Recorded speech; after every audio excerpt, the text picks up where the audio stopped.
안녕하세요. 장수보감입니다. 100세까지 건강하게 걷고 아프지 않게 일상을 누릴 수 있도록 오늘도 우리 몸에 필요한 이야기를 조심스럽게 들여다보려 합니다.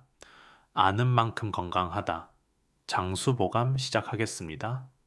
오늘 다루어 볼 주제는 불면증입니다.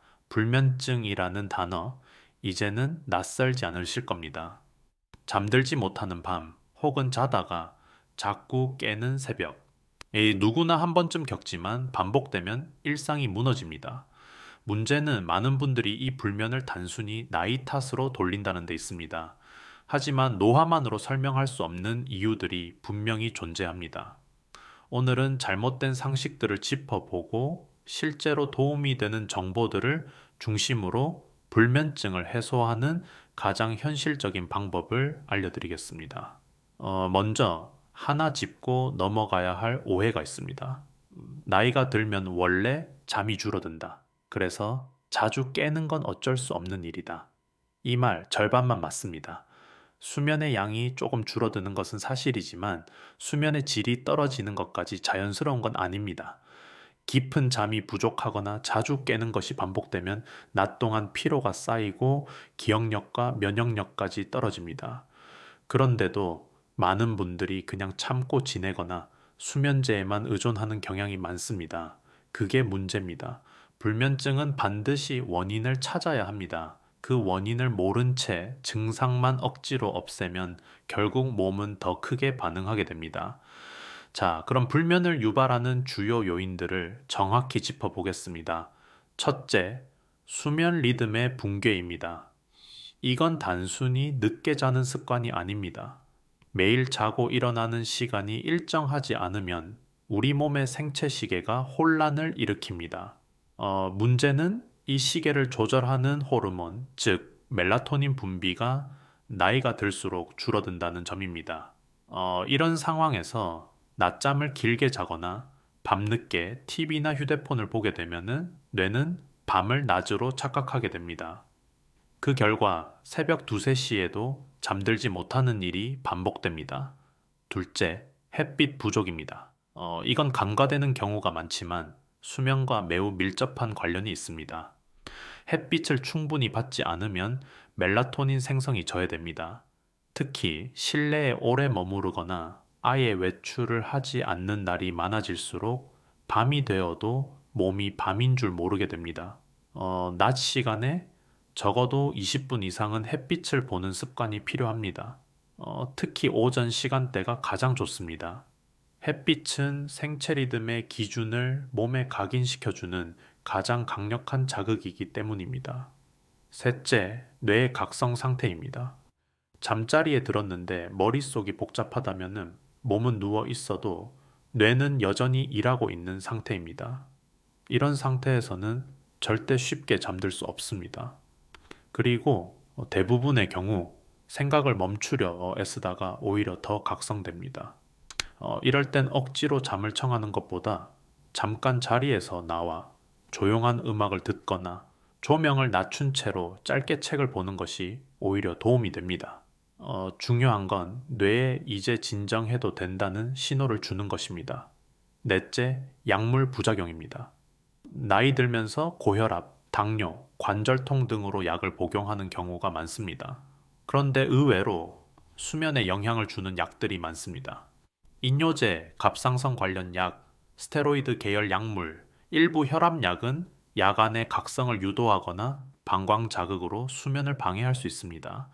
그래서 수면에 어려움이 있을 땐 꼭 약 목록을 점검해 봐야 합니다. 복용 시간이 중요한 경우도 있으니 약사나 의사와 상의해서 수면에 덜 영향을 주는 방식으로 조절할 수 있습니다. 다섯째, 수면 환경입니다. 침실이 지나치게 밝거나 TV 소리, 시계 소리, 외부 소음 등 작은 자극도 민감해진 뇌에게는 방해가 됩니다. 특히 시니어의 경우 청각 자극에 더 민감해지는 경향이 있어 조용한 환경, 조도 조절, 적정 온도 유지가 필수적입니다. 너무 추운 방도 안 좋고 반대로 답답할 정도로 더운 방도 숙면을 방해합니다. 공기순환이 잘 되는 공간에서 전자기기를 침실 밖으로 치워보는 것도 좋은 방법입니다. 여섯째, 카페인 섭취와 식사 습관입니다. 오후 늦게 커피나 초콜릿, 녹차를 마시는 경우 생각보다 오랫동안 몸에 남아 수면을 방해할 수 있습니다. 카페인은 섭취 후 6시간이 지나도 일부 남아있는 경우가 많고, 특히 대사 기능이 느려진 시니어에게는 더 오래 영향을 줍니다. 또한 늦은 시간 과식하거나 야식을 자주 먹는 습관은 위장을 자극해 잠든 이후에도 몸이 계속 활동 상태에 있게 만듭니다. 이제 실질적으로 도움이 되는 행동들을 구체적으로 정리해 보겠습니다. 첫째, 낮 시간에 30분 이상 햇볕을 쬐며 걷기. 이건 가장 기본적이면서도 가장 효과적인 수면 보조 행위입니다. 햇빛은 멜라토닌 생성을 유도하고 낮에 활동적인 시간을 보내야 밤에 자연스럽게 피로를 느낄 수 있습니다. 단순한 산책이 아니라 규칙적인 생활의 기준점이 됩니다. 둘째, 일정한 취침 및 기상 시간 유지. 일요일이라고 늦게 자고 월요일에 갑자기 일찍 일어나면 몸은 그 차이를 인식하지 못하고 리듬이 망가집니다. 그래서 하루만 늦잠을 자도 그날 밤 잠들기 어려워지는 겁니다. 매일 같은 시간에 자고 같은 시간에 일어나는 것, 이것이 수면의 가장 강력한 기초가 됩니다. 셋째, 저녁 식사 시간과 양 조절. 최소 취침 3시간 전에는 식사를 마쳐야 하며 지나치게 무겁거나 자극적인 음식은 피해야 합니다. 속이 불편하면 그 자체가 수면 방해 요인이 됩니다.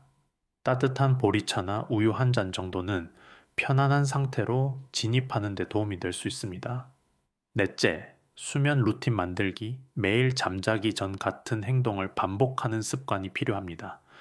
예를 들어 조명을 낮추고 책 몇 장을 읽는다거나 미지근한 물로 세수를 한다거나 손이나 발에 크림을 바르며 마사지를 하는 루틴도 좋습니다.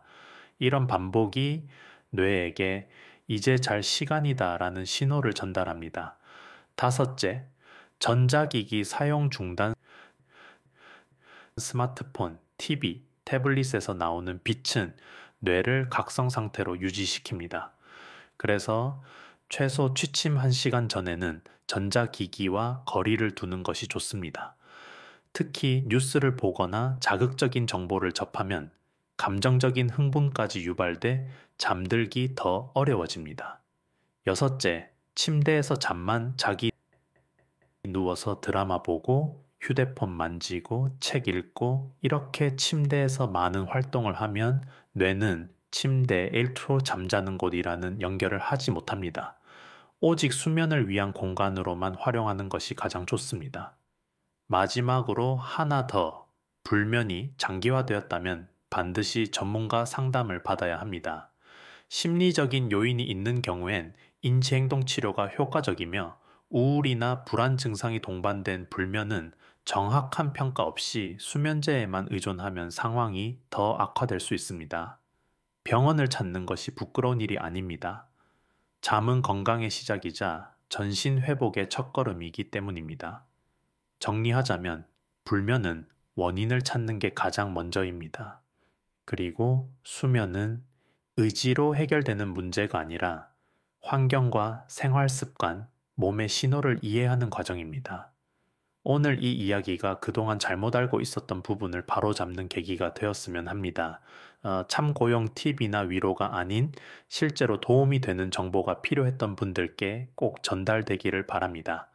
장수보감은 건강을 단지 오래 사는 법으로만 다루지 않습니다. 당신의 몸이 당신의 삶을 선택할 수 있도록 돕는 것, 그것이 진짜 건강의 의미라고 생각합니다. 오늘 영상이 도움이 되셨다면 좋아요와 구독으로 함께 해주세요. 당신의 작은 응원이 큰 힘이 됩니다. 감사합니다.